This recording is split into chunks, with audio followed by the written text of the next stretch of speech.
రాజకీయ నాయకులు ఒక్కొక్కసారి అన్యాపదేశంగా మాట్లాడతారో లేకపోతే కావాలని మాట్లాడతారో కానీ సార్ కాస్త అదుపు తప్పి నోరు జారి మాట్లాడుతూ ఉంటారు. ఆ తర్వాత విచారం వ్యక్తం చేస్తూ ఉంటారు. కానీ ఢిల్లీకి చెందిన భారతీయ జనతా పార్టీ నేత రమేష్ బిధూరి ప్రియాంక గాంధీకి సంబంధించి ఒక కామెంట్ చేశారు. దాని మీద తీవ్ర స్థాయిలో విమర్శలు రావడంతో విచారం వ్యక్తం చేశారు. ఆ నెక్స్ట్ డేనే మళ్ళీ ఇంకో కామెంట్ చేశారు అతిషికి సంబంధించి. ఆయన ప్రియాంక గాంధీకి సంబంధించి లాలూ ప్రసాద్ యాదవ్ గతంలో బీహార్ రోడ్లను హేమమాలిని బొగ్గల్లా మారుస్తామని చెప్పి హామీని విస్మరించారు. కానీ నేను గెలిచిన తర్వాత ఖచ్చితంగా ప్రియాంక గాంధీ బొగ్గల్లా చాలా నున్నగా రోడ్లు వేస్తాను అని చెప్పి ఒక కామెంట్ చేశారు సార్. వెంటనే విత్డ్రా చేసుకున్నారు, విచారం వ్యక్తం చేశారు. తర్వాత అతిషికి సంబంధించి అతిషి తండ్రినే మార్చేశారు అంటూ కామెంట్ చేశారు. అంటే గతంలో అతిషి మర్లేనా అని పేరు ఉండేది, ఇప్పుడు అతిషి సింగ్ ఎలా మార్చారు అని చెప్పి క్వశ్చన్ చేశారు. ఒకసారి బయట ప్లే చేయండి. ये मारलीना ये तो सिंह बन गई भैया, चेहरा ही नाम बदल दिया। केजरीवाल ने बच्चों की कसम खाई थी भ्रष्टाचारी कांग्रेस के साथ नहीं जाऊंगा, मारलीना ने बाप बदल दिया। पहले मारलीना थी अब सिंह हो गई, ये इनका चरित्र है। अरे ये पहले मारलीना थी अब सिंह हो गए. అంటే ఇప్పుడు వీళ్ళు ఎందుకు ఇలా ప్రత్యేకించి మాట్లాడతారు అంటే ఒకటి అన్యాపదేశం కాదు, ఎందుకంటే ఈజ్ ఎ రిపీట్ అఫెండర్. ఇప్పుడు ఈ ప్రియాంక గాంధీ అతిషే కాదు, అంతకుముందు పార్లమెంట్లో BSP Bahujan Samaj party MP Danish అలీపై కూడా ఇదే రకంగా వ్యాఖ్యానించాడు. ఇతనేమి ఆర్డినరీ లీడర్ కాదు, సాక్షాత్తు ఢిల్లీ ముఖ్యమంత్రి అతిషి పైన పోటీ చేస్తున్న అభ్యర్థి, పార్లమెంటు సభ్యుడు గతంలో, ఇప్పుడు అసెంబ్లీకి పోటీ చేస్తున్నాడు. అందువల్ల ఇదేమి అన్యాపదేశంగా అన్నది కాదు, డెలిబరేట్గా అనేది. వికారాన్ని వ్యక్తం చేసిన తర్వాత విచారాన్ని వ్యక్తం చేస్తే లాభం ఏంటి? ముందు వికారాన్ని వ్యక్తం చేయకుండా ఉండాలి. ఇది ఎందుకు ఈ రకంగా, అందులో ప్రత్యేకించి భారతీయ జనతా పార్టీ చెప్పే విలువలు ఏంటి? భారతీయ జనతా పార్టీ చెప్పే విలువలు హిందూ సంస్కృతి, హైందవ సంస్కృతి, భారతీయత, ఇది కదా భారతీయ జనతా పార్టీ చెప్పేది. ఇప్పుడు ఏ భారతీయతను నమ్మిన వ్యక్తి కానీ, హిందూ సంస్కృతిని నమ్మిన వ్యక్తి, ఆచరించే ఏ వ్యక్తి కానీ తండ్రి పేరు మార్చారు అనగలుగుతారా? అసలు అది అనగలుగుతారా ఎవరైనా? అసలు ఆ భారతీయ సంస్కృతి హిందూ సంస్కృతి కాదు, నాగరికత ఉన్న ఏ వ్యక్తి అయినా, కనీస సంస్కారం ఉన్న ఏ వ్యక్తి అయినా అలా అనగలుగుతారా? ఆయన అలా ఎందుకంటున్నాడు? ఆయన ఎవరేమన్నా, నరేంద్ర మోడీ ఏమన్నా అన్నాడా? అమిత్ షా ఏమన్నా అన్నాడా? జేపీ నడ్డా ఏమన్నా అన్నాడా? పార్టీ ఏమన్నా అన్నదా? ఎందుకంటాడు? ఇంకా 4 సార్లు అంటాడు. అంటే మొదటి ప్రాబ్లం ఏంటంటే పార్టీలే ఈ రకంగా వికారాన్ని వ్యక్తం చేసి విశృంఖలంగా మాట్లాడే వారిపైన ఏ చర్యలు తీసుకోకుండా వాళ్ళను బరితెగించి వదిలేస్తున్నారు. ఒక వైల్డ్ ఎనిమల్ను నువ్వు జనం మీద వదిలేస్తే ఎలా ఉంటుంది? ఇలాగే ఉంటుంది, ఇంకా వేరే ఉంటుంది. పార్టీ కంట్రోల్ లేదు. ఎందుకు లేదు? పార్టీకి ఇలాంటి వాళ్ళే అవసరము. ఎన్నికల్లో గెలవాలి, వాళ్ళ నేర చరిత్ర ఉంటేంది, వాళ్ళకి అవినీతి చరిత్ర ఉంటేంది, వాళ్ళు హత్యలు చేస్తేంది, వాళ్ళు అత్యాచారాలు చేస్తేంది, వాళ్ళకి నాగరికత ఉంటేంది లేకపోతేంది, వారి సంస్కారం ఉంటేంది లేకపోతే, వాళ్ళకి ఎన్నికల్లో గెలవాలి. అది ఒకటే క్రైటీరియా. ఆ క్రైటీరియాతో అభ్యర్థులు పెడుతూ ఉంటాను. సో రమేష్ బిధూరి గెలవగలడా లేదా అనేదే క్రైటీరియా తప్ప ఆయన సంస్కారం ఉన్నదా లేదా అనేది క్రైటీరియానే కాదు. సో ఏమన్నా అంటే లాలూ ప్రసాద్ యాదవ్ అని లేదా, ఇంకోడని లేదా, ఇంకోరని లేదా, ఎవరన్నా తప్పే. ఒకరంటే రైట్, ఇంకోరంటే రాంగ్ అవుతుందా? సో ఎవరైనా తప్పే, కాంగ్రెస్ అన్నా తప్పే, ఆర్జేడీ అన్నా తప్పే, బీజేపీ అన్నా తప్పే. పార్టీలు మంచి కోసం పోటీ పడాలి, సంస్కారంలో పోటీ పడాలి, నాగరికతలో పోటీ పడాలి, విలువల్లో పోటీ పడాలి. వికారాల్లో విశృంఖలతలో పోటీ పడితే ఏం లాభం? అందులో పార్టీ విత్ డిఫరెన్స్ అన్నప్పుడు ఇదేనా డిఫరెన్స్ అనేది? సో అందువల్ల ఒకటి, ఆయన పదే పదే అరాచకంగా మాట్లాడినా పార్టీ ఏమనడం లేదు. మ్యాక్సిమం అయితే ఏమంటుంది, మందలించినాం, షోకాజ్ నోటీస్ ఇచ్చినాం, మా పార్టీకి సంబంధం లేదు, అది ఆయన వ్యక్తిగతం. మళ్ళీ తర్వాత ఆయన టికెట్లు ఇస్తాం. ఆయన టికెట్లు ఇస్తామంటే నువ్వు ఏం చేస్తున్నట్టు? ఆయనకు యూఆర్ రివార్డింగ్ హిమ్ కదా. రివార్డింగ్ ఇచ్చినప్పుడు ఇంకా రెచ్చిపోతాడు. ఇది మొదటి ప్రాబ్లం. అంటే పార్టీ చర్య తీసుకో. 2, వ్యవస్థలు చర్యలు తీసుకుంటున్నాయా? ఎన్నికల కమిషన్ ఎక్కడ నిద్రపోతుందా? దానికి రియాక్ట్ అవుతుంది అపోజిషన్ పార్టీస్ అయితే. చిన్నదానికి కూడా రియాక్ట్ అవుతుంది అపోజిషన్ పార్టీస్ విషయంలో. మరి అధికార పార్టీకి చెందినట్టు, దేశాన్ని పాలించే పార్టీ చెందిన ఒక నాయకుడు ఇలా అసభ్యకరంగా మాట్లాడుతుంటే అందులో మహిళల గురించి పరస్త్రీ గురించి మాట్లాడితే శ్రీరాముని విలువలేంటి? రామ మందిరం కట్టుకున్నాం కదా, రామ మందిరం కట్టుకుంటే ఉపయోగపడుతుందా? రోజు పొద్దున్న రామునికి మొక్కేవాళ్ళు. రాముని విలువలేంటి? రాముని విలువలు పొరపాటున కూడా పరస్త్రీ వైపు చూడలే రాముడు. అంతటి గొప్ప కదా అలాంటి రాముని గురించి రాజకీయం చేసే పార్టీలో ఉంటూ మీరు ఏం చెప్తున్నారు? పరస్త్రీ బుగ్గల గురించి, చెక్కిళ్ళ గురించి మాట్లాడతారా? ఏం సంస్కారం ఇది? వెంటనే పార్టీ సస్పెండ్ చేయాలి. అసలు ఒక్కసారి కనుక బీజేపీ ఇలాంటి వాళ్ళని సస్పెండ్ చేశారు, నెక్స్ట్ టైం ఇంకా మాట్లాడతారా? అమ్మ మా పార్టీ చర్య తీసుకుంటుంది అంటారు. పోనీ ఎన్నికల సంఘమైనా చర్య తీసుకోవాలి. ఎన్నికల కోడ్ ఆఫ్ కండక్ట్ ఇది ఓకేనా? ఎన్నికల చట్టాలు ఒప్పుకుంటాయా? మరి ఎన్నికల కమిషన్ నిద్రపోతుంది. ఎన్నికల కమిషన్ మ్యాక్సిమం అయితే ఒక నోటీస్ ఇస్తుంది, దాని మీద వివరణ అడుగుతుంది. వివరణ ఏమన్నా బయట కనబడతాడు, వివరణ అడుగుతుంది. విచిత్రంగా ఉంటుంది వ్యవస్థ. ఆడ బయట కనబడుతుంది, యాక్షన్ తీసుకోవాల్సింది పోయి నువ్వు ఏమన్నావు, ఇలా ఎందుకన్నావు, ఎందుకు అనాల్సి వచ్చింది అని ఒక వివరణ అడుగుతాడు. దానికో 15 రోజులు టైం ఇస్తారు. ఆ 15 రోజులు నేను ఇలా అన్నానా, అనలేదు, అలా అన్నాను, దానిపై మళ్ళీ అయిపోయి ఎలక్షన్ అయిపోతుంది. అందువల్ల మన వ్యవస్థల అసమర్థత రెండోది. మూడోది సమాజం. ఓటర్లైనా దీనికి నెగిటివ్గా రియాక్ట్ అవుతున్నారా? ఇలాంటి మాట్లాడిన వాళ్ళని ఒక్కసారి ఎన్నికల్లో ఓడించారనుకోండి, అమ్మో అల్టిమేట్గా ప్రజలు ఓడిస్తారన్న భయంతోనైనా వాళ్ళ దగ్గర పెట్టుకుంటారు. ప్రజలు ఇలాంటి వాటిని అత్యాచారాలు, 4 రేపులు, 3 మానభంగాలు, 5 హత్యలు చేసిన వాడినే పార్లమెంట్కి ఎన్నుకుంటున్నారు ప్రజలు. ప్రజలు ఎందుకు ఎన్నుకుంటున్నారు? డబ్బులు ఎవడితో వాడిని ఎన్నుకుంటున్నారు. సో ప్రజలన్నా కనీసం ఓడిస్తే, కూలీకోర్లను, నేరస్తుల్ని, అరాచకంగా మాట్లాడే వాళ్ళు ప్రజలు ఓడిస్తున్నారా? ప్రజలు ఓడించడం లేదు. 4వది ఎవరు? మన మీడియా. మన మీడియా ఏంటి? మంచి మాట్లాడితే మనం చర్చిస్తామా? మీ టాపిక్ పెడతారా, నేను విశ్లేషిస్తున్నా.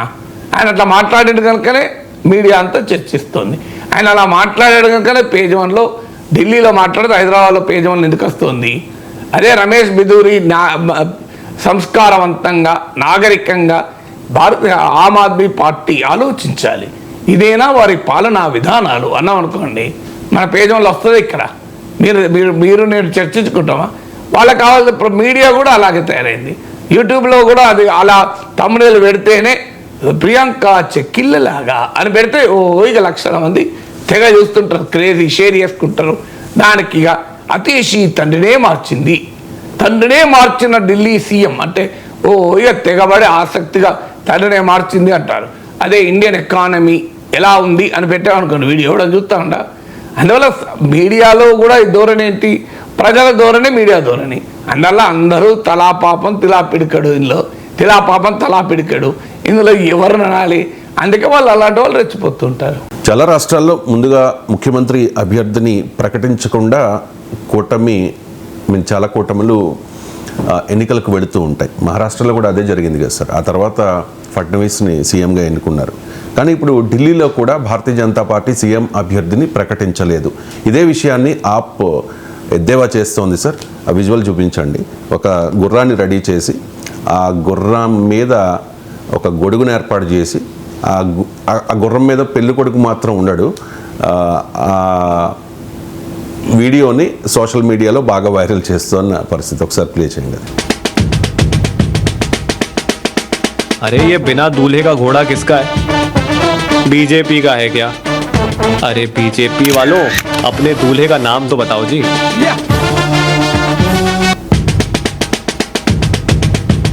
సార్ ఢిల్లీ వీధుల్లో గుర్రాన్ని తిప్పుతూ ఉన్నారు కూడా. అండ్ పాలిటిక్స్లో ఆమ్ ఆద్మీ పార్టీనే కాదు, పాలిటిక్స్లో క్రియేటివ్గా క్యాంపెయిన్ చేయడంలో భాగం ఇది. పాలిటిక్స్ ఆఫ్ కన్వీనియన్స్ ఇది. ఇదే భారతీయ జనతా పార్టీ ఇప్పుడు మీకు మహారాష్ట్రతో మీరు కంపేర్ చేశారు కానీ కరెక్ట్ కంపారిజన్ కాదు. ఎందుకంటే మహారాష్ట్రలో కూటమి, ఢిల్లీలో బీజేపీ సొంతంగా పోటీ. కూటమిగా ఉన్నప్పుడు ఏమవుతుంది అంటే అక్కడ ఏక్నాథ్ షిండే సీఎం చేయాలా, ఫడ్నవీస్ సీఎంలో ముందు చెప్పడంలో ఛాలెంజ్ ఉంటుంది. సో ఇక్కడ ఢిల్లీలో ఆ ఛాలెంజ్ ఉండదు. అందువల్ల కరెక్ట్ పోలిక కాదు. ఢిల్లీలో పార్టీ కదా, కానీ భారత పార్లమెంటరీ డెమోక్రసీ ప్రకారం ఎంపీ ప్రధానమంత్రి పదవిని కానీ ముఖ్యమంత్రి పదవిని కానీ చెప్పాల్సిన అవసరం లేదు. ఎందుకంటే గెలిచిన తర్వాత ఎమ్మెల్యేలు ఎన్నుకుంటారు సీఎంను, ఎంపీలు ఎన్నుకుంటారు పీఎంను. కానీ రాజకీయ పార్టీలు తమ కన్వీనియంట్గా ఉన్న చోట అనౌన్స్ చేస్తారు, తమ కన్వీనియంట్గా లేని చోట అనౌన్స్ చేయరు. సో వారి అవసరాలను బట్టి ఉంటారు. కానీ ప్రత్యర్థులు మాత్రం అటాక్ చేస్తారు. ఇప్పుడు మీకు ఉదాహరణకు బీజేపీ ఇండియా కూటమిని ఏమని అడుగుతుంది? ఇప్పటికీ మీ ప్రధానమంత్రి అభ్యర్థి ఎవరు చెప్పండి అంటది. మరి ఇప్పుడు అదే ప్రశ్న ఆమ్ ఆద్మీ పార్టీ ఢిల్లీలో అడుగుతుంది, మీ ముఖ్యమంత్రి అభ్యర్థి ఎవరు అని.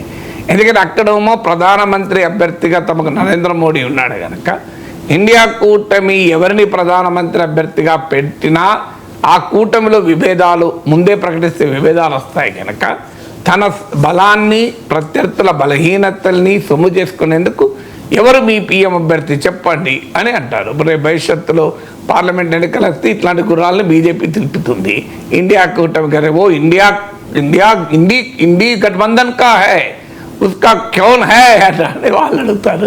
సో అందువల్ల ఇక్కడ రాజకీయ పార్టీలు తమ అవసరాలను బట్టి తమకు అనుకూలంగా ఇలాంటి ప్రశ్నలు వేస్తారు. తెలంగాణలో బీఆర్ఎస్ అడగలేదా కాంగ్రెస్ పార్టీని మీ ముఖ్యమంత్రి అభ్యర్థి ఎవరు?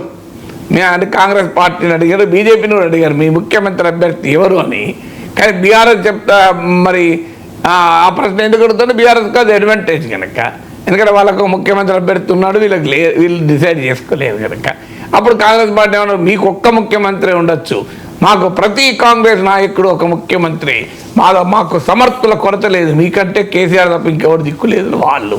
అందువల్ల రాజకీయాల్లో మనం సీరియస్గా తీసుకునే డిస్కోర్స్ కాదు ఇది. సో ఆడ అరవింద్ కేజ్రీవాల్ వర్సెస్ ఎవరు అనే ఒక అవకాశం ఆమ్ ఆద్మీ పార్టీకి అడ్వాంటేజ్గా ఉంది కనుక అరవింద్ కేజ్రీవాల్ ఒక బలమైన నాయకుడు కనుక ఢిల్లీ బీజేపీలో కేజ్రీవాల్ను ఈక్వల్ చేయగలిగే నాయకుడు ఎవాల్వ్ కాలేదు కనుక వాళ్ళు అడ్వాంటేజ్ ఉంటున్నారు. కానీ మనకు అర్థం కావాల్సింది ఏంటంటే ప్రజలు ఒకసారి తీర్పు ఇవ్వాలనుకున్నప్పుడు ఇవన్నీ పట్టించుకోరు. మీకు ఉదాహరణకు కాంగ్రెస్ పార్టీకి ఎవరు ముఖ్యమంత్రి అని చెప్పి ఓటేశారు 2023లో నాకు చెప్పండి. రేవంత్ రెడ్డి ముఖ్యమంత్రిని ఓటేశారా, ఉత్తమ్ కుమార్ రెడ్డి ముఖ్యమంత్రిని ఓటేశారా, బట్టి విక్రమార్క ముఖ్యమంత్రిని చేశారా, కోమటిరెడ్డి వెంకరెడ్డి ముఖ్యమంత్రిని చేశారా? ప్రజలు కాంగ్రెస్ పార్టీకి ఓటేశారు కదా. మీకు అక్కడ బీఆర్ఎస్ మాకు కేసీఆర్ ఉన్నాడు మీకెవరున్నారు, మాకు కేసీఆర్ ఉన్నాడు మీకెవరున్నారు అంటే మాకు కేసీఆర్ అయితే వద్దు ఎవరైనా కానీ అన్నారు. మాకు ఎవరైనా కానీ కేసీఆర్ వద్దు అన్నారు. మరి అక్కడ కేసీఆర్ ఉండగా కూడా ఇక్కడ ఎవరు తెలియకుండా కూడా ప్రజలు ఓటేయలేదా? సో అందువల్ల అల్టిమేట్గా ప్రజలు ఓటేయాలనుకున్నప్పుడు 1977లో ఇందిరాగాంధీకి వద్దనుకున్నారు. ఎవరు కావాలని ఓటేశారు? జనతా పార్టీ. చంద్రశేఖర్ కావాలన్నా, మొరార్జీ దేశాయ్ కావాలన్నా, వాజ్పేయి కావాలన్నా, ఎవరు కావాలని ఓటేశారు? ఎవరు కావాలి? చరణ్ సింగ్ కావాలన్నా మాకు ఇందిరాగాంధీ వద్దను ఓటేశారు. సో తెలంగాణలో కేసీఆర్ వద్దను ఓటేశారు. అందువల్ల ప్రజలు చాలా తెలివైన వాళ్ళు. ఇలాంటి ఆయా సందర్భాల్లో రాజకీయాల్లో తమకు కలిసి వస్తున్న సమయంలో రాజకీయ పార్టీలు వాడిపోతుంటాయి. మోడీకి ప్రత్యామ్నాయం ఎవరనుకోని మోడీకి 63 సీట్లు తగ్గించారు 2024లో. మనం 303 సీట్ల నుంచి 240 తగ్గించలేదా? మీ ఇండియా కూటమికి 232 సీట్స్ ఇచ్చారు కదా ప్రజలు. ఎవరు లీడర్ని ఇచ్చారు? రాహుల్ గాంధీ లీడర్ని ఇచ్చారా, అఖిలేష్ లీడర్ని ఇచ్చారా, మమతా బెనర్జీ లీడర్ని ఇచ్చారా, శరద్ పవార్ లీడర్ని ఇచ్చారు కదా. అందువల్ల ప్రజలు తీర్పు ఇవ్వాలి అనుకున్నప్పుడు అవన్నీ ఏమీ పట్టించుకోరు. ప్రజలు తీర్పు ఇచ్చేస్తారు, మీరు వీళ్ళ వాళ్ళ అని. అందువల్ల అయితే ఇది తమకు రాజకీయంగా కలిసి వస్తుంది అనుకున్నప్పుడు రాజకీయ పార్టీలు ఈ రకమైన క్యాంపెయిన్లు చేస్తుంటాయి. Human metapneumo virus HMPV. So చైనాలో గతంలో 2020లో కరోనా వచ్చింది, 2019లో మళ్ళీ చైనాలోనే పుట్టింది ఈ వైరస్, మళ్ళీ ప్రపంచ దేశాలకు విస్తరిస్తుంది అనే ఒక భయాందోళన నెలకొన్న పరిస్థితి. ప్రస్తుతానికైతే ప్రభుత్వాలు చెప్తున్నాయి సార్, రాష్ట్ర కేంద్ర ప్రభుత్వాలు ఎటువంటి ప్రమాదం లేదు అని చెప్పి. సీజన్ పరంగా చూస్తే కనుక చలికాలం కాబట్టి చలి తీవ్రత ఎక్కువ అవుతుంది కాబట్టి దగ్గు, ముక్కు దిబ్బడ, ముక్కు కారణం, గొంతు నొప్పి, శ్వాస సంబంధిత సమస్యలు నార్మల్గా వస్తూ ఉంటాయి. సో దీని లక్షణాలు కూడా ఇంచుమించుగా అలాగే ఉన్నాయి సార్. నిజంగా HMPV వైరస్ మీరు స్టడీ చేసి ఉంటారు కాబట్టి అది అంత ప్రమాదకరమా అంటే ఏం చెప్తారు? నేను చెప్పడం కాదు కదా, ఇది మనం చెప్పాల్సింది కాదు. నేనైనా మీరైనా ఆ సాధికారిక సంస్థలు వ్యవస్థలు చెప్పిన దాన్ని ఆధారంగా తీసుకోవాలి. It's not a matter of political speculation, political analysis, journalistic analysis. Study చేస్తారు కదా. అందువల్ల నేను స్టడీ చేయడం కాదు, ప్రభుత్వాలు చెప్పిందే సాధికారికత. నేను స్టడీ చేసినంత సంబంధమే లేదు. ప్రభుత్వాలు ఇప్పుడు కేంద్ర ప్రభుత్వము, రాష్ట్ర ప్రభుత్వం. ఉదాహరణకు మీకు అతుల్ గోయల్ అని director general of medical services government of India, ఆయన స్టేట్మెంట్ ఇచ్చారు. Telangana director of medical services statement ఇచ్చారు. ఇద్దరి స్టేట్మెంట్లు కూడా చాలా క్లియర్గా ఈవెన్ ఆంధ్రప్రదేశ్ ప్రభుత్వం కూడా స్టేట్మెంట్ ఇచ్చింది. ఇంతవరకు ఇండియాలో ఈ HMPV వైరస్ కేసులు ఒక్కటి కూడా నమోదు కాలేదు. పాయింట్ 1. పాయింట్ 2, ఇది కొత్తగా పుట్టిన వైరస్ కాదు. ఇది చాలా ఏళ్ల క్రితమే 2001 అనుకుంటాను నాకు గుర్తున్నంత వరకు. అప్పుడే కనుగొనబడ్డ వైరస్, ఇది ఏమీ కొత్తది కాదు. ఇక 3 వర్ ఆల్ రెస్పిరేటరీ వైరస్కు ఒకటే లక్షణం ఉంటుంది. అట్లంటే స్వైన్ ఫ్లూకు కరోనాకు ఒకటే లక్షణాలు లేవా Yes, sir. అని చెప్పి స్వైన్ ఫ్లూ కరోనా ఒకటేనా? అందువల్ల మీకు ఎనీ ఫ్లూ టైప్ సిమ్టమ్స్ ఉంటాయి. మీకు మన దగ్గర అయితే ఫ్లూ తక్కువ, అమెరికాలోనైతే సీజన్లో ఫ్లూ చాలా ఎక్కువ. ఆడ వ్యాక్సినేషన్లు కూడా ఫ్లూకి వేసుకుంటుంటారు. సో అందువల్ల మన దగ్గర మనం అలవాటు పడి ఉన్నాం కనుక. So all respiratory viruses symptoms సిమిలర్గా ఉన్నంత మాత్రాన అవి మీరు ప్రతిదాన్ని కరోనా వైరస్ అని అనుకోవాల్సిన అవసరం లేదు. అయితే ఆ భయం ఉంటుంది ప్రజలకు, ఎందుకంటే ఒక భయంకరమైన లాక్డౌన్లు, ఒక బీభత్సాన్ని చూసిన సమాజము ఆ మేరకు భయపడితే ఆశ్చర్యపడాల్సిందే లేదు. కానీ ఆ భయాన్ని మీడియా పెంచకూడదు. మీడియా బాధ్యతాయుతంగా పబ్లిక్ హెల్త్ విషయంలో బాధ్యతాయుతంగా ఉండాలి. అదేదో రేపొద్దున లాక్డౌన్ వస్తున్నట్లు మనకు దాన్ని అతిగా ఊహించకూడదు. ఈవెన్ వరల్డ్ హెల్త్ ఆర్గనైజేషన్ ఇచ్చిన గణాంకాల ప్రకారం కూడా ఈవెన్ చైనాలో కూడా ఈ వైరస్ వల్ల అబ్నార్మల్ కేసులు ఏమి రిపోర్ట్ కాలేదు. This is what the World Health Organization. ఎవరిని నమ్మాలి మన వరల్డ్ హెల్త్ ఆర్గనైజేషన్ అని నమ్మాలి, కేంద్ర ప్రభుత్వాన్ని నమ్మాలి, రాష్ట్ర ప్రభుత్వాన్ని నమ్మాలి. వీళ్ళు ఎవరో నమ్మము. యూట్యూబ్లో తమిళలో నమ్ముతాం అంటే ఎట్లా కలుగుతుంది? యూట్యూబ్లో తమిళలు, సోషల్ మీడియాలో పోస్టులను నమ్మం కదా. So we have to believe some established agency. Even centre for disease control and prevention United states, America మనకు ఈవెన్ కరోనా అప్పుడు కూడా ప్రతి దానికి మనము centre for disease control and prevention దాన్ని ఆధారంగా మన వ్యాఖ్యలు మనం సాధికారికంగా తీసుకునే వాళ్ళం. Even centre for disease control and prevention కూడా ఇదే చెప్తుంది. సో ఇట్స్ వరల్డ్ వైడ్గా చెప్తున్న అంశం. అందువల్ల హ్యూమన్ మెటా న్యూమో వైరస్ వల్ల ఇది కరోనా వైరస్ కాదు. నెంబర్ 1. చైనాలో ఇండియాలో, చైనా సంగతి పక్క పెడదాం, భారతదేశంలో ఇంతవరకు ఒక్క కేసు రిపోర్ట్ కాలేదు. వింటర్లో abnormal rise in respiratory diseases కూడా రిపోర్ట్ కాలేదు. కానీ ఈ హెచ్ఎంపీ పక్క పెడదాం, అసలు ఏ రకమైన రెస్పిరేటరీ శ్వాసకోశ వ్యాధులతో ఎక్కువ మంది బాధపడుతున్నట్టు ఎక్కడా రిపోర్ట్ కాలేదు. అంటే even general incidents of respiratory డిసీజెస్తో హాస్పిటలైజేషన్ కావచ్చు, ఆక్సిజన్ అవసరం పడడం కావచ్చు, ఇలాంటి కేసులు ఏమీ రిపోర్ట్ కాలేదు. అందువల్ల లేని భూతాన్ని మనం ఊహించుకోకూడదు. కానీ అదే సమయంలో అప్రమత్తంగా ఉండాలి, ఉండగలం కూడా. ఎందుకంటే దీనికి కూడా కరోనా వైరస్ లాంటి సిమ్టమ్సే ఉంటాయి. కానీ దీని వ్యాక్సిన్ లేదు, మెడిసిన్ లేదు ఇప్పటివరకు. సో చాలా వైరల్ డిసీజెస్కు మందులు ఉండవు. సో ఇది 5 to 7 డేస్లో దాని ఇంక్యుబేషన్ పీరియడ్. ఆ 5 to 7 డేస్లో normal cold, flu like symptoms, fever, ఇలాంటి దగ్గు ఇవి వస్తాయి పోతాయి. ఎక్కువగా very young and very old పైన ఇది ఎక్కువ ఎఫెక్ట్ చేస్తుంది కనుక కాస్త జాగ్రత్తగా ఉండడం మాత్రం అవసరం. ఎందుకంటే వెరీ యంగ్ అండ్ వెరీ ఓల్డ్లో ఈ హెచ్ఎంపివి వైరస్ ఎక్కువగా వచ్చే అవకాశం ఉంది. అందువల్ల ఈ వింటర్లోనే సాధారణంగా మనం జాగ్రత్తగా ఉండాలి. అందుకే మనకు పూర్వకాలం నుంచి కూడా ఆహార విహార నియమాలు మీరు చూడండి. ఈ మనకు ఈవెన్ మన భారతీయతలో కూడా మీకు ఈవెన్ ప్రతి కల్చర్లో కూడా మీకు సీజన్స్ను బట్టి ఎలా ఉండాలని ఉంటుంది. మన ఇండియాలో కూడా ఉంది అది. సో మనకు సీజన్స్ను బట్టి ఏ రకమైన ఫుడ్ తీసుకోవాలి, ఏ రకమైన జాగ్రత్తలు తీసుకోవాలి అనేది మనకు పాతకాలం నుంచి చెప్తూ వస్తున్న అంశమే. అన్ఫార్చునేట్లీ మన జీవన శైలి మార్చుకొని మనం అవన్నీ వదిలేసుకుంటున్నాం, సాంప్రదాయ విజ్ఞానానికి కూడా. అందువల్ల ఎవ్రీబడి నోస్ ఇట్. ఇప్పుడు కాదు, మీరు చరక సంహితలో వెళ్ళి చూడండి, మీకు ఈ కాలము ఈ ఋతువులో ఈ ఆహార విహార నియమాలు పాటించాలని ఉంటుంది. ఎందుకంటే అప్పుడు కరోనా వైరస్ ఉందో చెరుకు టైంలో కరోనా వైరస్ లేదు కదా. అయినా కూడా సీజన్ ప్రకారం కొన్ని రకాల సమస్యలు ఉధృతమయ్యే అవకాశం ఉంటుంది.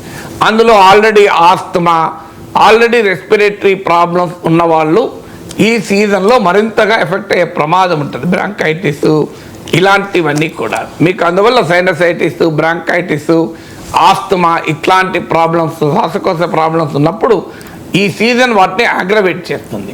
అందువల్ల జాగ్రత్తగా ఉండాలి, అప్రమత్తంగా ఉండాలనే దాంట్లో ఎలాంటి డిస్ప్యూట్ లేదు.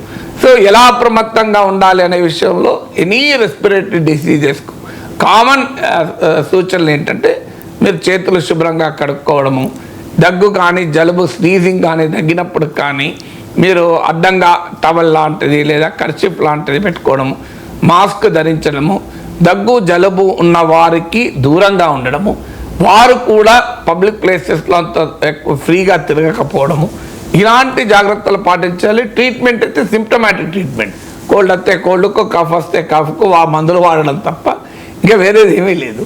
సో అందువల్ల ఇప్పుడు మనకు అయినప్పటికి కూడా మనం అప్రమత్తంగా ఎందుకు ఉండాలి, నిరంతరం ఎనాలిసిస్ చేయాలి. ఇప్పుడు చైనాలో కూడా ఇది ఇష్యూ ఎందుకు అయింది అంటే వాళ్ళు అక్కడ చైనా ప్రభుత్వం హాస్పిటల్స్ అన్నిటికీ ఒక డైరెక్షన్ ఇచ్చింది. సో అన్నోన్ ప్యాథజన్స్ను మీరు అలర్ట్గా ఉండండి, అన్నోన్ ప్యాథజన్స్ను గుర్తిస్తే రిపోర్ట్ చేయండి అని అన్నారు. సో దాంతో ఇది చాలా పెద్ద ఇష్యూగా మారింది.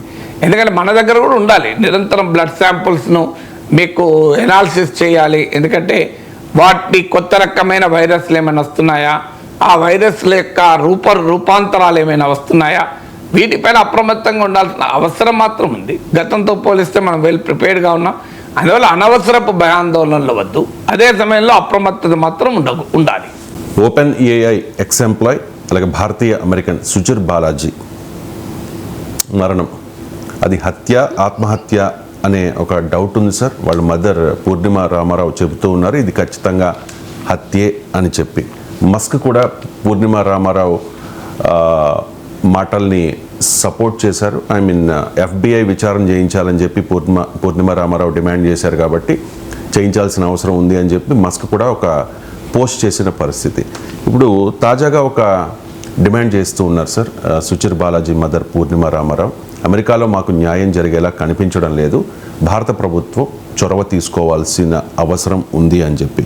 సో మోదీ జోక్యం చేసుకోవాల్సిన అవసరం ఉందంటారా? అమెరికాలో న్యాయం జరగడం లేదని అనలేదు, మనము దాన్ని ఎగ్జాగరేట్ చేయకూడదు. శాన్ ఫ్రాన్సిస్కో బే ఏరియాలో మాకు న్యాయం జరగడం లేదని, ఎందుకంటే ఆమె FBI విచారణ అడుగుతుంది కదా, FBI విచారణ అమెరికాలో జరుగుతుంది కదా.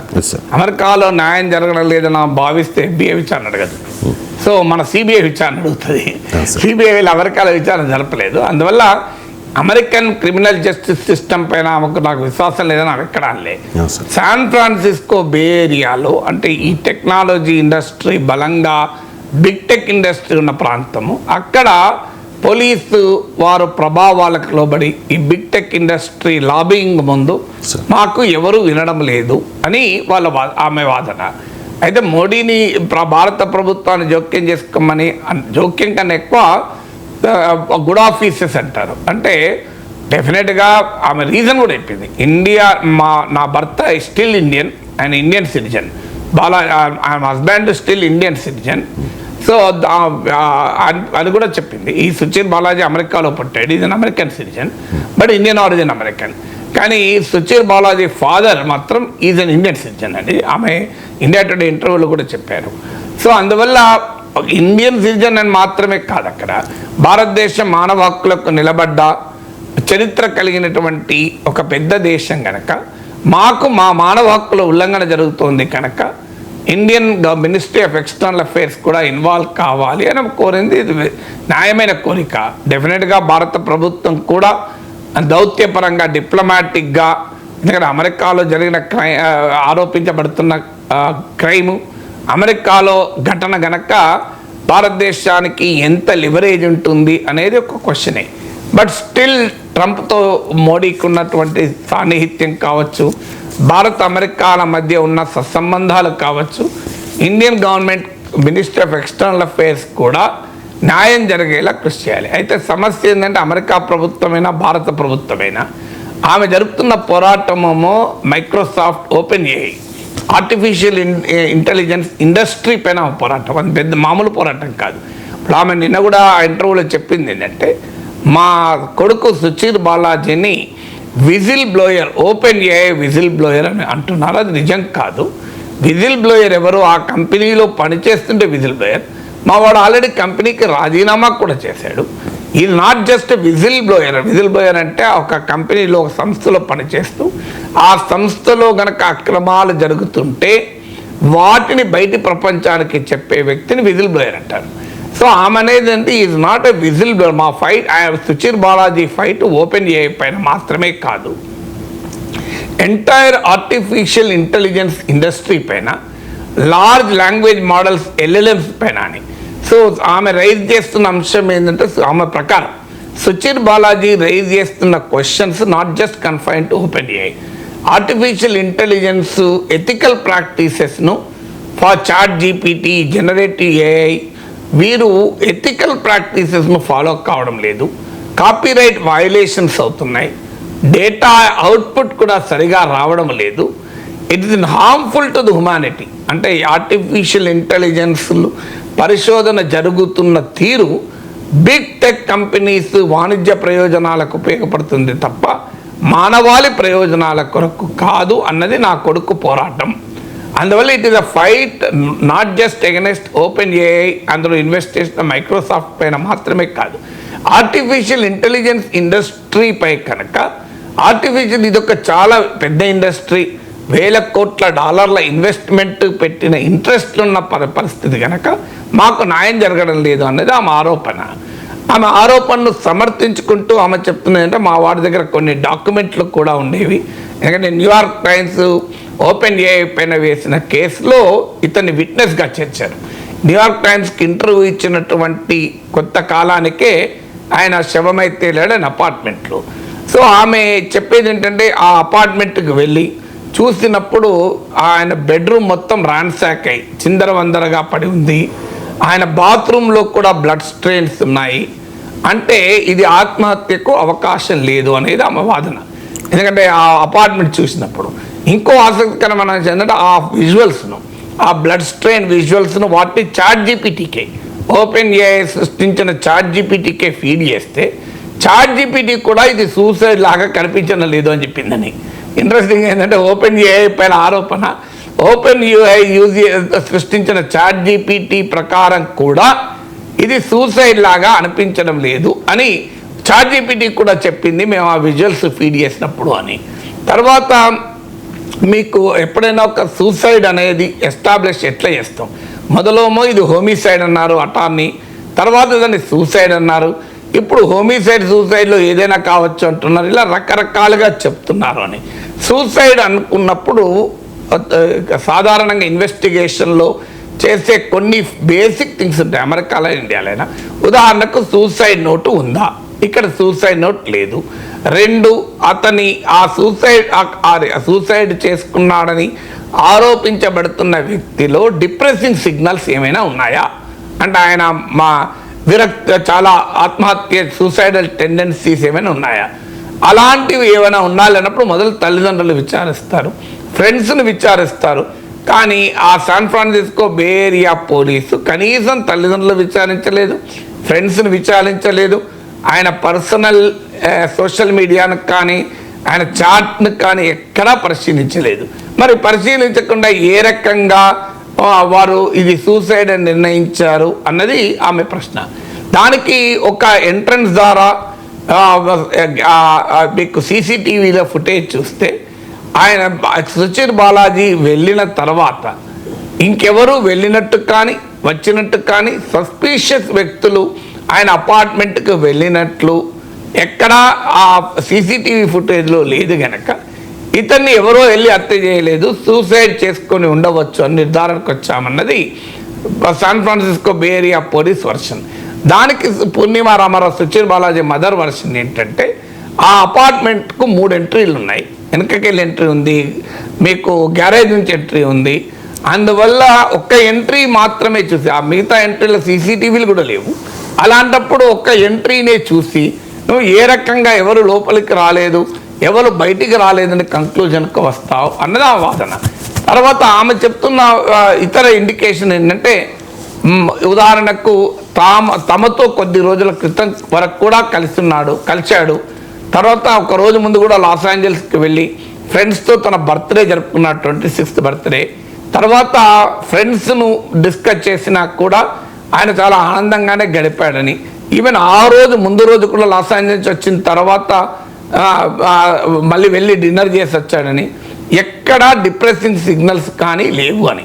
తర్వాత ఇంత పెద్ద పోరాటం బిగ్ టెక్ ఇండస్ట్రీ పైన, ఓపెన్ ఏఐ పైన, large language model, artificial intelligence పైన న్యూయార్క్ టైమ్స్కి ఇంటర్వ్యూలు ఇస్తూ వరల్డ్ మీడియాకి ఇంటర్వ్యూలు ఇస్తూ న్యూయార్క్ టైమ్స్ వేసిన పిల్లో సాక్షిగా ఉంటూ అంత పెద్ద పోరాటాన్ని ధైర్యంగా నడుపుతున్న వ్యక్తి ఆ పోరాటం మధ్యలో ఉండగా ఎందుకు సూసైడ్ చేసుకుంటాడు అనే సర్కమ్స్టెన్షియల్ ఎవిడెన్స్ కూడా లేదు కదా అనేది క్వశ్చన్. దాంతోపాటు అతను సూసైడ్ చేసుకునేటువంటి మనస్తత్వం కాదు అనేది తల్లిదండ్రుల వాదన. బట్ ఇవన్నీ these are all arguments of the mother. So అందువల్ల బిగ్ టెక్ ఇండస్ట్రీతో ఫైట్ జరుపుతున్న వ్యక్తే కాదు, ఆయన సొంతగా కూడా ఫ్యూచర్ ఆఫ్ డాక్టర్ విజిట్ అనే యొక్క health care non profit AI పైన పనిచేస్తున్నాడు. అందువల్ల మానవ సమాజానికి ఉపయోగపడేలా ఆర్టిఫిషియల్ ఇంటెలిజెన్స్ను రూపొందించాలి అని ప్రయత్నిస్తున్న వ్యక్తి ఎందుకు ఆత్మహత్య చేసుకుంటాడు? ఇవన్నీ కూడా తల్లి వాదనలు.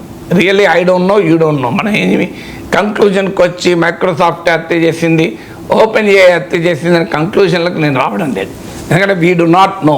ఆ మదర్ చెప్తున్న వాదనలు మీడియాకి ఇచ్చిన ఈ వాదనలు నిజమా కాదా అనేది ఫర్దర్ ఇన్వెస్టిగేషన్లో చేయాలి. అందుకే ఆమె అడుగుతున్న ప్రశ్న FBI investigation, federal bureau of investigation.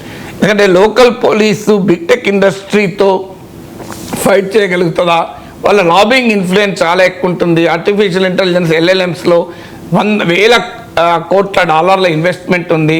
అలాంటప్పుడు మాకు న్యాయం జరగదు అంటున్నది కనుక FBI విచారణ మాత్రం ఆదేశించాలి. ఈవెన్ ఇలాన్ మస్క్ కూడా FBI విచారణ అడుగుతున్నాడు కనుక ట్రంప్ ఖచ్చితంగా అమెరికా ప్రభుత్వం FBI విచారణకు ఆదేశించాలి. భారత ప్రభుత్వం దౌత్యపరంగా చేయగలిగిన కృషి కూడా చేయాలి. ఇప్పటికిప్పుడు మనము ఇది హత్యనా ఆత్మహత్యనా నిర్ధారించలేము, కంక్లూజన్కి రాలేము. పబ్లిక్ ఒపీనియన్ మనం బిల్డ్ చేయకూడదు. We should remain as neutral as possible, as objective as possible. ఎందుకంటే మనము ఏ ఆధారాలు లేకుండా ఆమె తల్లి కొడుకును కోల్పోయిన తల్లి ఆమె ఆవేదన మనం అర్థం చేసుకోవచ్చు. కానీ ఆవేదన ఆధారంగా మనము మైక్రోసాఫ్ట్ పైన లేకుంటే ఇంకో టెక్ కంపెనీ పైన అభియోగాలు మోపకూడదు. బట్ ఖచ్చితంగా సంథింగ్ ఫిషీగా కనబడుతుంది కనుక ప్రైమా ఫేసి కొన్ని అనుమానాలని తల్లి వ్యక్తం చేస్తున్న అనుమానాల్లో కొంత రీజనింగ్ కనబడుతుంది, రియాలిటీ కనబడుతుంది అంటలేదు, రీజనింగ్ కనబడుతుంది కనుక ఖచ్చితంగా ఫెడరల్ బ్యూరో ఆఫ్ ఇన్వెస్టిగేషన్ విచారణ అయితే జరిపించాలి. ఉద్యోగ వ్యాపారాల నిమిత్తం చాలామంది భారతీయులు విదేశాలకు వెళుతూ ఉంటారు సార్. అక్కడ బాగా డబ్బులు సంపాదించుకున్న తర్వాత భారత్ వచ్చి ఇక్కడ స్థిరపడుతూ ఉంటారు. కానీ కొంతమంది ఇన్ ద సెన్స్ గత 13 ఏళ్లలో 18 లక్షల మంది భారతీయ పౌరసత్వాన్ని వదులుకున్నారు సార్. సో అంటే దీనిలో ఎక్కువ మంది యుఎస్కి, తర్వాత కెనడా, UK, సింగపూర్ ఇలా అక్కడ స్థిరపడిన పరిస్థితి. అంటే ఇది పౌరసత్వాన్ని వదులుకోవడాన్ని ఏ రకంగా చూడాలి? అంటే ఇది మీకు కేంద్ర విదేశాంగ శాఖ మంత్రి పార్లమెంట్కి ఇచ్చిన లెక్క లాస్ట్ ఇయర్ 16 లక్షలను ఇచ్చారు. 2011 నుంచి ఇప్పటి వరకు 16 లక్షల మంది ఇండియన్ సిటిజన్షిప్ వదులుకున్నారు. మొత్తం భారతీయులు 130 దేశాల్లో పౌరసత్వం తీసుకున్నారు. ఇది చాలా ఆసక్తికరమైన అంశం. ప్రపంచంలో 135 కంట్రీస్లో మన వాళ్ళు వెళ్ళి సిటిజన్షిప్ తీసుకున్నారు. సో అందువల్ల నిజంగా భారతీయుడు వసుదైక మానవుడు అవుతున్నాడు, వసుదైక కుటుంబాన్ని నమ్మే వాళ్ళకి కనుక.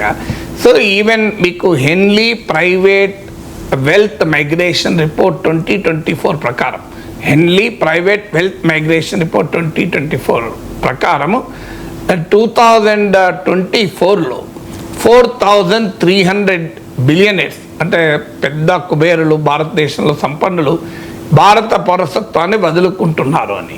అలాగే 2023లో 5,100 మెంబర్స్, 4,300 2024 అయితే 2023లో కూడా 5,300 మెంబర్స్ పౌరసత్వాన్ని వదులుకున్నారని.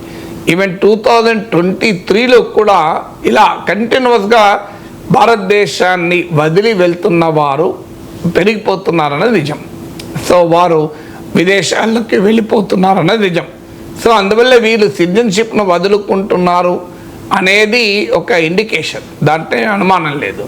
సో మీకు ఈ ఎందుకు వెళ్తున్నారు శతకోటీశ్వర్లే కాదు, ఇతరులు కూడా పౌరసత్వం. నేను ఇంతకుముందు హెన్లీ ప్రైవేట్ వెల్త్ మైగ్రేషన్ రిపోర్ట్ మీకు బిలియనీర్ల గురించి ఇచ్చాను. బిలియనీర్లే కాదు, పౌరసత్వం వదులుకుంటున్న వారు మన సాఫ్ట్వేర్ ఇంజనీర్లు కూడా పౌరసత్వం వదులుకుంటారు. Billionaire, not necessarily billionaires. అలా వదులుకుంటున్న వారితో 2023లో 2,25,000, 2022లో 85,000 అంటే 2023కి వచ్చి 2,25,000 పెరిగింది. దీనికి అనేక రీజన్స్ మనకు కనబడుతున్నాయి. ఎందుకంటే బాగా డబ్బు సంపాదించిన తర్వాత భారతదేశం అంటే ఒక రియల్ ఎస్టేట్, ఒక ల్యాండ్, ఎక్కడుంటేది ఇక్కడ ఉంటేది అక్కడ ఉంటేందని. ఇటీవల కాలంలో టాప్ స్టార్స్ అందరికీ కూడా భారతదేశంలో ఒక ఇల్లు ఉంటుంది, పౌరసత్వం ఎక్కడున్నదన్నదంతా సంబంధం లేకుండా. దుబాయ్లో ఒక ఇల్లు, సౌత్ ఆఫ్రికాలో ఒక ఇల్లు, లండన్లో ఒక ఇల్లు, లాస్ ఏంజల్స్లో ఒక ఇల్లు ఉంటుంది. వాళ్ళు అప్పుడప్పుడు ఇండియాకి వచ్చిపోతుంటారు వర్క్ మీద. ఇప్పుడు విరాట్ కోహ్లీ, అనుష్క శర్మ, మీరు షారూఖ్ ఖాన్ కూడా మీకు దుబాయ్లో ఇల్లు ఉంది, లాస్ ఏంజల్స్లో కూడా ఇల్లు ఉంది. లాస్ ఏంజల్స్లో హాలీవుడ్ ప్రముఖులు ఉండే ప్రాంతం ఉంటుంది. ఆ ప్రాంతంలో చూపెడుతూ మాకు ఇంకో షారూఖ్ ఖాన్ ఇల్లు అని కూడా చూపెట్టారు లాస్ ఏంజల్స్ వెళ్ళినప్పుడు. సో అందువల్ల ఫారిన్ హోమ్స్ ఉండడం అనేది ఫ్యాషన్ అయిపోయింది.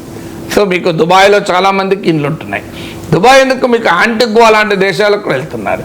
ఇలా వెళ్తున్న వారిలో ఎందుకు వెళ్తున్నారు అంటే, ఒకటి ఇండియాలో విపరీతంగా సంపాదించాక ఏం చేయాలి డబ్బులు, మరి ఆటోమేటిక్గా విదేశాల్లో కూడా ఒక ఇల్లు పెట్టుకుంటున్నారు. ఒక స్టేటస్ సింబల్. అంటే 100 కోట్లు 1000 కోట్లు ఉన్న వారికి ఇప్పుడు ఎలాగైతే మన దగ్గర డబ్బులుంటే ఒక టీవీపై 2 టీవీలు పెట్టుకుంటాం, బెడ్రూమ్లో ఒక టీవీ పెట్టుకుంటాం, మల్టిపుల్ టీవీ హౌస్. ఒకప్పుడు ఇల్లు మొత్తానికి ఒకటే టీవీ ఉండేది. సో ఇప్పుడు మల్టిపుల్ టీవీ హౌస్ మిడిల్ క్లాస్లో కూడా వచ్చాయి. ఒకప్పుడు ఇంట్లో ఒక్క బెడ్రూమ్కి ఏసీ ఉండేది, ఒక్కడే బెడ్రూమ్కు, మిగతా అందరి బెడ్రూమ్లు ఇప్పుడు ప్రతి బెడ్రూమ్కి ఏసీ అయిపోయింది. ఒకప్పుడు అందరికి కలిపి ఒక్కటే బండి ఉండేది. ఇప్పుడు బండి కాదు, కార్లు కూడా తండ్రికో కారు, తల్లికో కారు, పిల్లలకో కారు అయిపోయింది. ఏది లేకపోయినా ఒక్కడే ఉన్న భార్యాభర్తలు ఉన్నా కూడా 3-4 కార్లు పెట్టుకుంటున్నారు. అదొక స్టేటస్ సింబల్. సో కార్లు మనం 3-4 కార్లో పోతారు, ఎవరికి పోవద్దు. ఒకరోజు ఒక కార్లో పోద్దు, ఇంకో కార్లో పోతారు. సో మోర్ దెన్ 1 హౌజెస్ ఉంటున్నాయి. అలాగే మోర్ దెన్ 1 కంట్రీస్లో కూడా ఇల్లు పెట్టుకుంటున్నారు. అంటే వన్స్ యువర్ ఎకనామిక్ ప్రాస్పరిటీ పెరుగుతున్న కొద్దీ యువర్ స్టేటస్ సింబల్స్ మారిపోతుంటాయి. 2 కార్లు ఉండడం సింబల్ కాదు, 2 ఇళ్ళు ఉండడం కాదు, 2 దేశాల్లో ఇల్లు ఉండడం సింబల్ అయిపోతుంది. మీకు ఎక్కడ నుండిలా, నేను ఈ మధ్యనే అండి లాస్ ఏంజల్స్లో ఇల్లు కొన్నాం, బీవర్లీ హిల్స్లో, లండన్లో కూడా కొన్నాం, దుబాయ్లో కొన్నామండి, సౌత్ ఆఫ్రికాలో కొందామని చూస్తున్నామండి అని అంటారు. ఆ లెవెల్ అన్నట్టు అది. సో 5 మీకు ఒకటే నెక్లెస్ కాదు, నాకు 2 నెక్లెస్లు, ఒక 4 డైమండ్ నెక్లెస్లు, 3 గొలుసులు ఉన్నాయని చెప్పుకునేటట్టు. సో అలా స్టేటస్ సింబల్గా మారిపోయింది. దాంతోపాటు ఇక్కడున్న ట్యాక్స్ స్ట్రక్చర్, ఇప్పుడు మన దగ్గర చాలా హై టాక్సేషన్. ఇప్పుడు మీ దుబాయ్లో ట్యాక్సెస్ చాలా తక్కువ. సో మీకు అందుకే దుబాయ్లో పనిచేయడానికి వెళ్తుంటారు, దాదాపు నో ట్యాక్సెస్ అనుకుంటాను. సో మన దగ్గర ఇప్పుడు అమెరికాలో కొన్ని స్టేట్స్లో ట్యాక్సెస్ ఎక్కువ ఉంటాయి, కొన్ని స్టేట్స్లో ట్యాక్సెస్ తక్కువ ఉంటాయి. మీకు టెక్సాస్లో ట్యాక్సెస్ తక్కువ కనుక మన వాళ్ళంతా చాలామంది వెళ్ళి డలాస్లో ప్రత్యక్షమవుతుంటారు. సో అందువల్ల ఇలా టాక్సేషన్ ఇప్పుడు మన దగ్గర 30% ట్యాక్స్ ప్లస్ ఇంకా దానిపైన అది ఈ సెస్ ఆ సెస్ కలిపితే 40-43% వరకు ఇన్కమ్ ట్యాక్స్ ఉంటుంది. సో ఇదొక రీజన్. అంటే మేము సంపాదించిన దాంట్లో ఎందుకు ట్యాక్స్ కట్టాలని. పోనీ ట్యాక్స్ కట్టినా అది నిజంగా ప్రజలకు ఉపయోగపడుతుందా అనే నమ్మకం లేకపోవడం, మన పొలిటికల్ సిస్టము కరప్ట్గా ఉండడము, అనెథికల్గా ఉండడం కూడా వాళ్ళు చాలా చిరాకు పట్టడానికి కారణమవుతుంది. సివిక్ ఇన్ఫ్రాస్ట్రక్చర్, ఇప్పుడు సమస్య ఏంటంటే మన రోడ్లపైన 7 కోట్ల కార్లు ఉన్నాయి ఇండియాలో ప్రతి 10 మందికి ఒక కారు ఉంది. అంటే ఎందుకంటే 140 కోట్లున్న చిన్నపిల్లలు, శిశువులు, వృద్ధులు ఉంటారు కనుక. సో అందువల్ల అంతకన్నా డబుల్ 2 వీలర్స్ ఉంటాయి. సో అందువల్ల ఇవాళ సివిక్ ఇన్ఫ్రాస్ట్రక్చర్, ఇప్పుడు మీకు అమెరికా నుంచి వచ్చిన వాళ్ళు ఏమంటారు, ఈ సివిక్ ఇన్ఫ్రాస్ట్రక్చర్ చిన్నపిల్లలు అడగండి, ద ఫస్ట్ కంప్లైంట్ ఏంటంటే వాళ్ళు వాష్రూమ్స్ అంటారు. మీకు what did you not like in India అన్నాం అనుకోని, వాష్రూమ్స్ అంటారు. వాష్రూమ్ భరించలేరు మన దగ్గర. సో అందువల్ల మీకు అమెరికాలో హైవేలో వాష్రూమ్ కూడా స్టార్ హోటల్ లాగా ఉంటుంది. మీకు మన దగ్గర అసలు అమెరికాలో కూడా మీకు ఆశ్చర్యం వేస్తుంది, దేశీ హోటల్స్ అని ఉంటాయి. దేశీ హోటల్స్ అంటే మన ఇండియన్ అమెరికన్ నడిపే హోటల్స్, అందులో వాష్రూమ్స్ మాత్రం భయంకరంగా ఉంటాయి.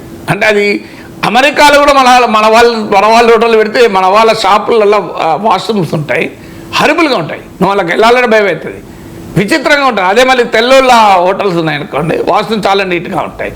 So what does it indicate? ఇప్పుడు వాష్రూమ్స్ అయితే మన దగ్గర 100 కోట్లు ఉన్నోడు కూడా వాష్రూమ్ చక్కగా కట్టుకున్న వాళ్ళు చాలామంది ఉంటారు.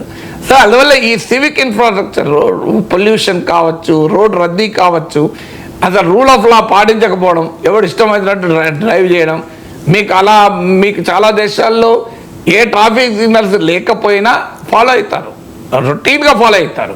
సో మీకు ట్రాఫిక్ సిగ్నల్తో సంబంధం లేదు. మన దగ్గర ట్రాఫిక్ సిగ్నల్స్ కాదు, ట్రాఫిక్ ఎస్ఐ ఉన్నా పక్కకి వెళ్ళిపోతుంటారు. సో సో ఇలాంటి ఫ్యాక్టర్స్ అనేకం, సివిక్ కాన్షియస్నెస్ సరిగా లేకపోవడము, ఇలాంటి అనేక ఫ్యాక్టర్స్ వల్ల, తర్వాత అన్నిటికీ మించి టెక్నాలజీ ఇవాళ ఏవియేషన్ సెక్టార్లు బాగా పెరిగాక నువ్వు ఎక్కడున్నావు అన్నది is not a big thing. Morning ఇండియాలో బ్రేక్ఫాస్ట్ చేసి లండన్లో లంచ్ అటెండ్ అయ్యి నైట్ వరకు అమెరికాలో డిన్నర్కి వెళ్ళచ్చు. ఇప్పుడు అంత మీకు ట్రాన్స్పోర్టేషన్ పెరిగింది. మా 100 కోట్లు ఉన్న వాళ్ళకైతే సొంత ప్రైవేట్ జెట్స్ ఉంటున్నాయి. ఇవాళ మన రాజకీయ నాయకులే, ముఖ్యమంత్రులే మాట్లాడితే ప్రైవేట్ జెట్లు అవుతున్నారు కదా. సో రాజకీయ నాయకులే ప్రైవేట్ జెట్లు అవుతున్నారు. కానీ నాదో ప్రశ్న సార్, ఈ ట్రెండ్ ని పాజిటివ్ గానే తీసుకోవాలంటారా? పాజిటివ్ ఇండియన్ అని చెప్పుకోవడానికి గర్వంగా ఫీల్ అవుతూ ఉన్నాము అన్న వాళ్ళు పాజిటివ్ గా నెగటివ్ గా అన్నది కాదు, ఇస్ ఎ ట్రెండ్. అంటే పౌరసత్వాన్ని వదులుకోవాల్సి వస్తుంది కదా సార్. పాజిటివ్ ఖచ్చితంగా వదులుకోవాలి. ఇండియన్ అని చెప్పుకోవడానికి లేకుండా పాజిటివ్ నెగటివ్ అనే జడ్జిమెంట్ మనం ఇవ్వలేము. ప్యాంట్ ఏంది జరుగుతున్న పరిణామం అది. పాజిటివ్ ఎట్లా ఇండియా నుంచి ఎవడన్నా వెళ్ళిపోతే పాజిటివ్ అని ఇవ్వడనగలము, కానీ రియాలిటీ అది కదా. కానీ అదే సమయంలో ఒకప్పట్లాగా మనం కంక్లూజన్ రాలేదు. ఎందుకంటే ఇప్పుడు ఇండియన్ అమెరికన్స్ వచ్చి ఆ భారతదేశంలో మామూలుగా పెట్టుబడులు పెడతలేరు కదా. ఇప్పుడు ఉదాహరణకు మీకు ఇండియాలో ఉంటే ఒక జాబ్ చేస్తూ పెట్టే ఇన్వెస్ట్మెంట్తో పోలిస్తే అమెరికాకి వెళ్ళి బాగా సంపాదించి ఇక్కడ 100 కోట్ల రూపాయలు పెట్టుబడులు పెడుతున్నారు. అందువల్ల మనం వాళ్ళందరినీ దేశద్రోహులుగానో, విద్రోహులుగానో, దేశభక్తి లేని వారుగానో ముద్ర వేసి మనం విమర్శించడం కూడా న్యాయం కాదు. ఎన్ఆర్ఐల పట్ల కానీ, ఓవర్సీస్ ఇండియన్స్ పట్ల కానీ. ఒకప్పట్లాగా మనకు వాళ్ళు ఇక్కడే ఉంటుంటే 30,000, 50,000, ₹1,00,000 సంపాదించి ఇన్వెస్ట్ చేయకపోతున్నారు. ఆడిపోయి 100 కోట్లు సంపాదించి ఇక్కడ ఇన్వెస్ట్ చేస్తున్నారు కదా. ఇన్వెస్ట్ చేయడమే కాదు, చాలామంది ఇప్పుడు 1000 కోట్లు సంపాదించాక ఇండియాకు వచ్చి ఆ డబ్బులతో స్టార్టప్లను ఫైనాన్స్ చేస్తున్నారు. సో అందువల్ల ఇప్పుడు అది పాజిటివా నెగిటివ్ అని జడ్జిమెంట్ల కన్నా ఇండియన్ డయాస్పరాను భారతదేశ అభివృద్ధికి ఎలా ఉపయోగించుకోవాలన్నది ఆలోచించాలి. అందుకే మన వాళ్ళ దేశద్రోహులు లేదా వాళ్ళకి ఎందుకు ప్రభుత్వం ప్రవాస్ భారతీయ దివసులు జరిపి వాళ్ళకి సన్మానాలు చేస్తే పనులకి చేస్తుందా? ప్రవాస్ భారతీయులకు అని చెప్పి ఓవర్సీస్ సిటిజన్ ఆఫ్ ఇండియా కార్డులు ఎందుకు ఇస్తున్నారు? వాళ్ళకి ఈవెన్ ఓటు హక్కు కూడా ఇవ్వాలని ఎందుకు ఆలోచిస్తున్నారు? ఒక డ్యూయల్ సిటిజన్ తప్ప ఇవన్నీ ఎందుకు ఆలోచిస్తున్నారు? గవర్నమెంట్ ఆఫ్ ఇండియా దృష్టి కూడా ఒకప్పట్లాగా వీళ్ళందరూ బయటకు వెళ్తున్న వాళ్ళంతా దేశద్రోహులు, విద్రోహులు అనే ఛాందసవాదంతో మనం చూడకూడదు. దాన్ని ఎలా ఇండియాలో ఇన్ఫ్రాస్ట్రక్చరు, ఎందుకంటే ఇప్పుడు చైనా రైజ్ అయిన తర్వాత చాలామంది నాన్ రెసిడెంట్ చైనాకు రిటర్న్ రావడమే కాదు, ఇన్వెస్ట్మెంట్ కూడా పెద్ద ఎత్తున చేశారు. సో రివర్స్ మైగ్రేషన్ ఇప్పుడు కూడా మన దగ్గర కూడా మొదలైంది. మీరు ఈ స్లోగా స్టార్ట్ అయింది. అమెరికాలో 10 ఏళ్ళు, 15 ఏళ్ళు ఉండి, 20 ఏళ్ళు ఉండి సంపాదించుకొని ఇండియాకి వస్తున్నారు. అందువల్ల రివర్స్ మైగ్రేషన్ కూడా స్టార్ట్ అయింది. ఈవెన్ 20 ఏళ్ళ తర్వాత కూడా అమెరికన్ సిటిజన్ వదులుకొని ఇండియాకి వస్తున్న వాళ్ళు కూడా ఉన్నారు. అందువల్ల పూర్తిగా ఒకే రకంగా ట్రెండ్ ఏమీ లేదు. అందువల్ల బయటకు వెళ్తున్న వాళ్ళందరినీ దేశద్రోహులుగా ముద్ర వేసి ఉండకూడదు. ఇప్పుడున్న కాంటెక్స్ట్ ఏంటంటే ఇండియన్ డయాస్పరాను ఇండియన్ డెవలప్మెంట్కు మనం ఎలా ఉపయోగించుకుంటామన్నది ఇప్పుడు మన ముందున్న ఛాలెంజ్. కేసీఆర్ విపక్ష నేతగా ఉండకూడదు అంటూ ఉన్నారు సార్ బండి సంజయ్. ఎందుకంటే ఆయన యాక్టివ్గా లేరు. రీసెంట్గా మాజీ ప్రధాని మన్మోహన్ సింగ్ చనిపోయినప్పుడు కూడా పరామర్శకు కూడా రాలేదు. సో ఆయన యాక్టివ్గా లేరు అనేది బండి సంజయ్ వాదన. ఆయన విపక్ష నేత పదవిని వదులుకోవాలి అని బండి సంజయ్ డిమాండ్ చేస్తూ ఉన్నారు. బండి సంజయ్ డిమాండ్ మీద మీ కామెంట్? పొలిటికల్ డిమాండ్ ఏముంది? ఇప్పుడు కేసీఆర్ అసెంబ్లీకి రావడం లేదు కనుక దాన్ని ఎక్స్పోజ్ చేసే క్రమంలో లీడర్ ఆఫ్ ద అపోజిషన్ వదులుకోవాలని. లీడర్ ఆఫ్ ద అపోజిషన్కు రూల్స్లో ఆయన సభకు రావాలి, ఇన్ని రోజులు రావాలి, ఇంత అటెండెన్స్ ఉండాలని ఉందా అనేది ప్రశ్న.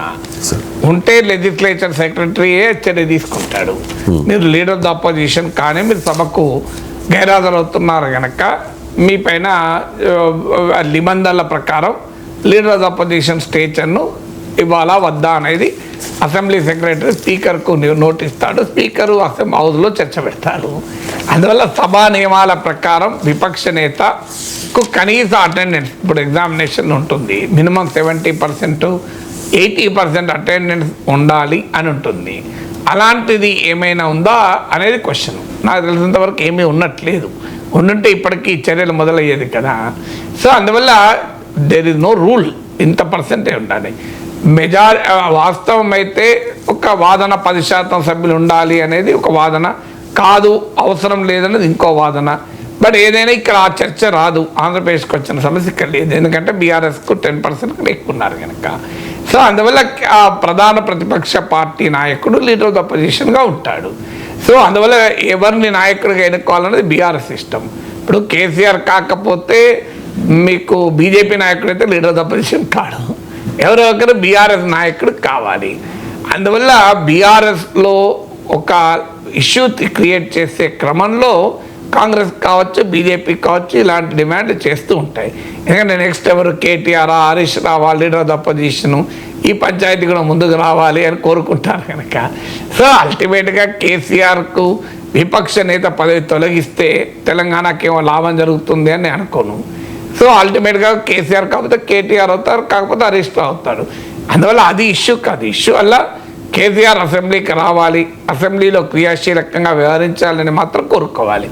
ఖచ్చితంగా లీడర్ ఆఫ్ ద అపోజిషన్ కాదు, ఒక ఎమ్మెల్యేగా నువ్వు గెలిచావంటే నీ ప్రధానమైన బాధ్యత సభకు వచ్చి నిన్ను గెలిపించిన ప్రజల సమస్యల్ని సభ ముందు పెట్టి ప్రభుత్వం ముందు పెట్టాల్సిన బాధ్యత ఉంటుంది.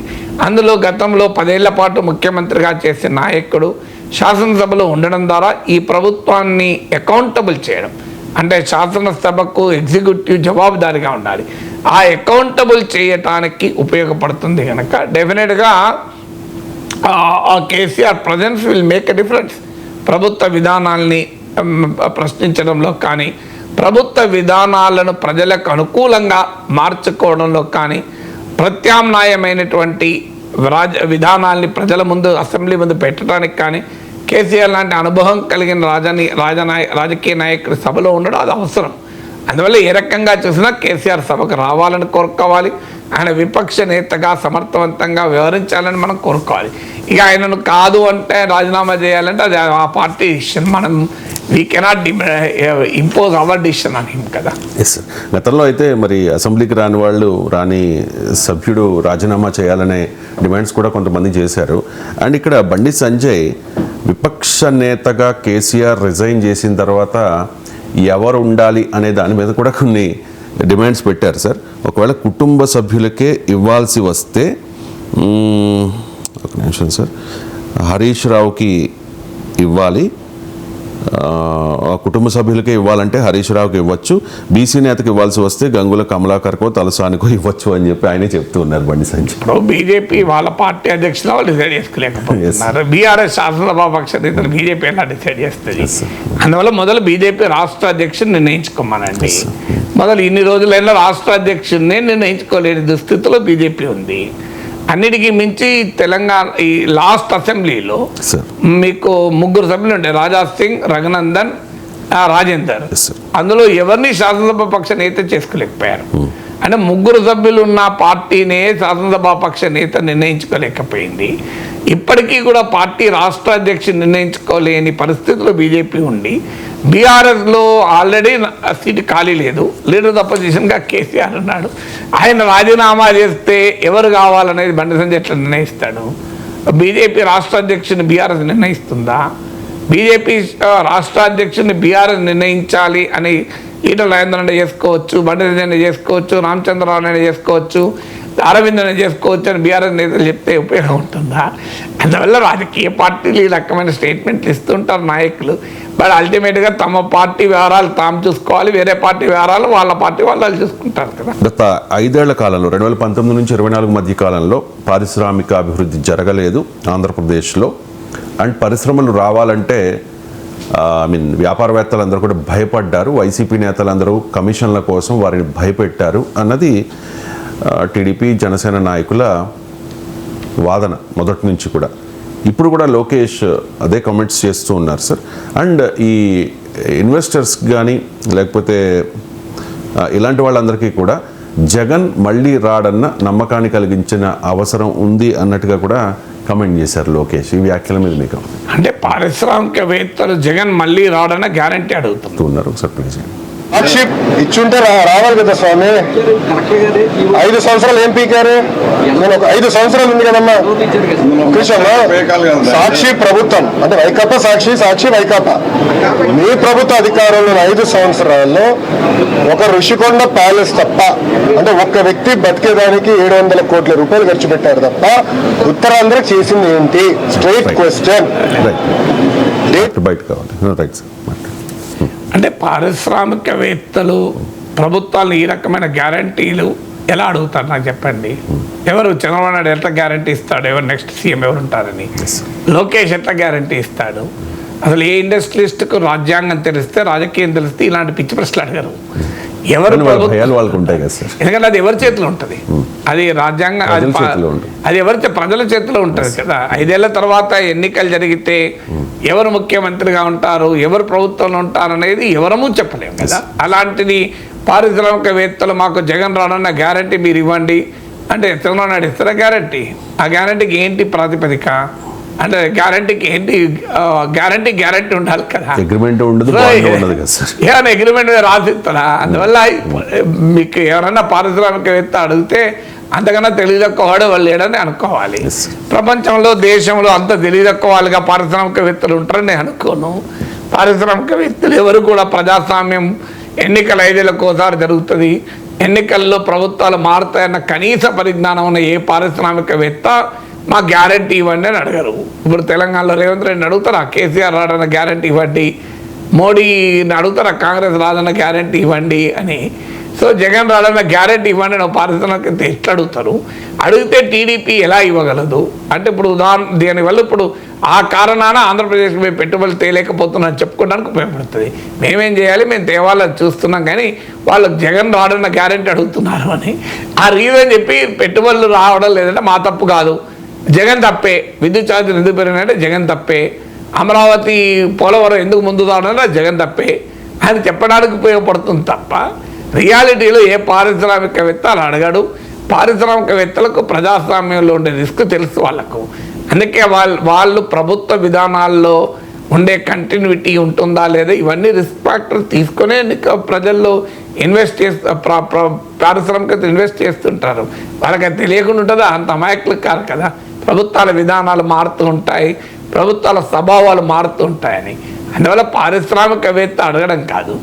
జగన్ అనే వ్యక్తి ఆంధ్రప్రదేశ్కి ఒక మహమ్మారి, భయంకరమైన భూతం అని ఒక పొలిటికల్ నెరేటివ్ టీడీపీ చెప్పదలుచుకుంది. అందులో భాగంగా పారిశ్రామికవేత్తలు ఈ గ్యారంటీ అడుగుతున్నారని. అడిగితే ఏ పారిశ్రామికవేత్త ఏ సమావేశంలో అడిగాడు అనేది కూడా చెప్పాలి కదా. పలానా ఇండస్ట్రియలిస్టు పలానా మీటింగ్లో అడిగాడు, లేదు అతను ఏదైనా బయట ఇంకొక industrialist we want to invest in Andhra Pradesh under Chandrababu Naidu's rule but we need a guarantee that Jagan will not come again అనే ఏ ఇండస్ట్రియలిస్ట్ అన్నా ఎక్కడన్నా అన్నట్లు ఒక్క బయటనే ఉందా? ఏ బయట ఒక్క బయట మనకు చూపెట్టినా కూడా వీ విల్ యాక్సెప్ట్ ఇట్ కదా.